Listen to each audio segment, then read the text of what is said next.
Hello everyone, আসসালামু আলাইকুম।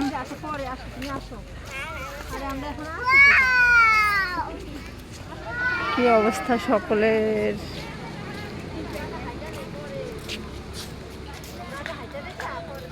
বাচ্চাদের অত্যাচারে আসলে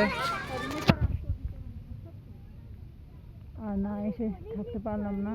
ওরা এত বেশি আর্গুমেন্ট করতেছে, যাবো মা, যাবো যাবো। তো ওদেরকে অনেক বেশি ABCD পড়ানো হয়েছে, কোনোভাবেই মানানো যাচ্ছে না, বিশেষ করে আমার বড় মেয়েটা।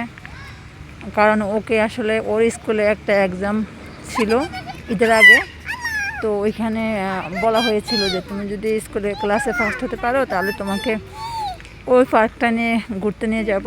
মানে এখানে আসলে ও একবারই আসছিল এর আগে, ওদের স্কুল থেকে পিকনিকে আসছিল।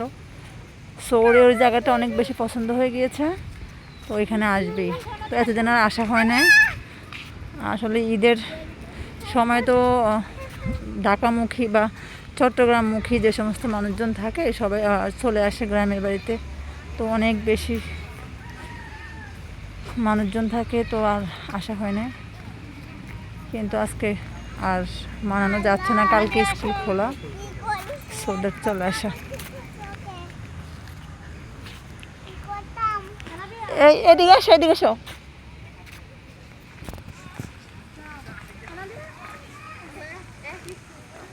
সে দেখলাম আসলে খারাপ না, আমি প্রথম আসছি। এর আগে ও আমার বাচ্চার সাথে ওর খালামণি আসছিল, আমার আসলে আসা হয় না। এখানে একটা সুন্দর একটা শপ আছে, এটা পাহাড়। ওরা খুবই এনজয় করতেছিল, মাশাআল্লাহ। ওরা এত খুশি। আসলে অনেক সময় অনেক কিছু ইচ্ছা না থাকলেও করতে হয়, কারণ আর পরে যাবা, পরে যাবা কিন্তু।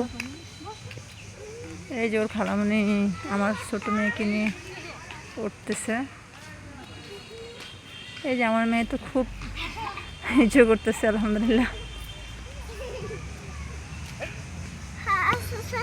আর আমার মেয়ে খুবই ভয় পাচ্ছে।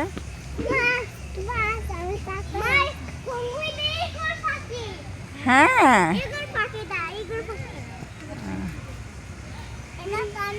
খারাপ না আসলে, এখন মানুষজন কম। আসলে আমি ইচ্ছা করেই লেট করে আসছি, কারণ ভাবলাম যে আর ওর আব্বু বলছিল কি যে পরে যাবা, এখানে পরে যাবা। তো তুমি এই যে এদিক দিয়ে নামো, যাও।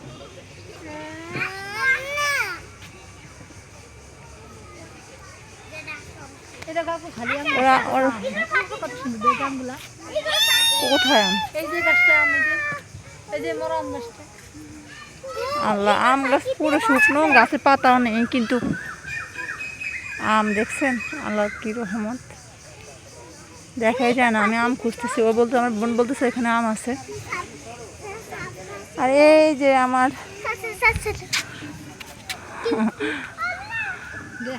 প্রাপ্ত মামনিটা, আর এই হচ্ছে আমাদের ম্যাডাম।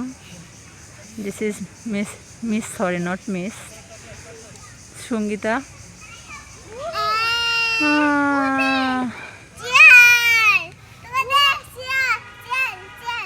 তো আপনাদের সাথে শেয়ার করা। এই পরে যাবা, খারাপ না, ভালো লাগতেছে। আসলে আমি বেশি মানুষজনের ভিতরে টায়ার্ড হয়ে যাই, বাচ্চা কাচ্চা নিয়ে অনেক কষ্ট হয়ে যায়।